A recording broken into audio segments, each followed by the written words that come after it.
kwamba anataka kufanya uhaini dhidi ya Jamhuri ya Muungano wa Tanzania kwa maneno ambayo aliyasema tarehe 3 ya mwezi wa 4 mwaka 2025. Na vile kesi ya pili inahusika na swala la kusema kwamba alichapisha taarifa ambazo si sahihi mtandaoni ambazo zinasema maneno mbalimbali kuhusiana na serikali ya Jamhuri ya Muungano wa Tanzania. Katika kesi ya kwanza ilikuja chini ya hakimu mfawidhi Kiswaga wa hapa mahakama ya Dar es Salaam, mahakama ya hakimu mkazi Dar es Salaam. Na katika hoja hizo mambo ambayo yajitokeza ni kwamba leo kwa mara ya kwanza hii kesi kwa mara ya pili mshtakiwa Tundu Antipas Lissu amekuwa mbele ya mahakama ya wazi. Mara ya kwanza ilikuwa mahakama ya wazi siku ile tarehe 10 ambapo alikuwa ameshtakiwa tarehe 10 ya mwezi wa 4.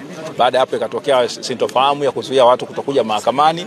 Lakini leo kesi imesikilizwa katika mahakama ya wazi, bali kwamba kulikuwa na changamoto nyingi sana za kuweza kupata watu wengi kuweza kuingia mahakamani, lakini idadi ambayo ilijaza ukumbi mahakama ulijaa iliweza kushiriki.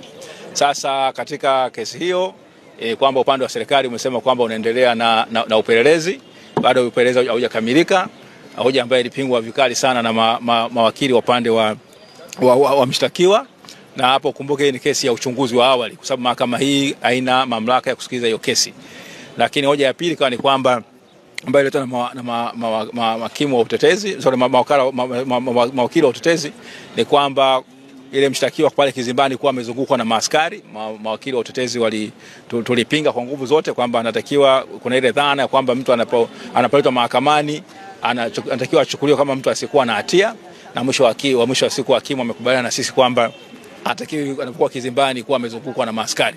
Kwa hiyo angalau kujenga heshima ya mahakama. Lakini amesema maagizo serikali au askari kufanya upelelezi namna gani wanaweza kuhakikisha usalama au kanuni gani zitaweza kuwaongoza kuhakikisha usalama unakuwepo, bali kama hata pale mshtakiwa anapokuwa yuko kizimbani.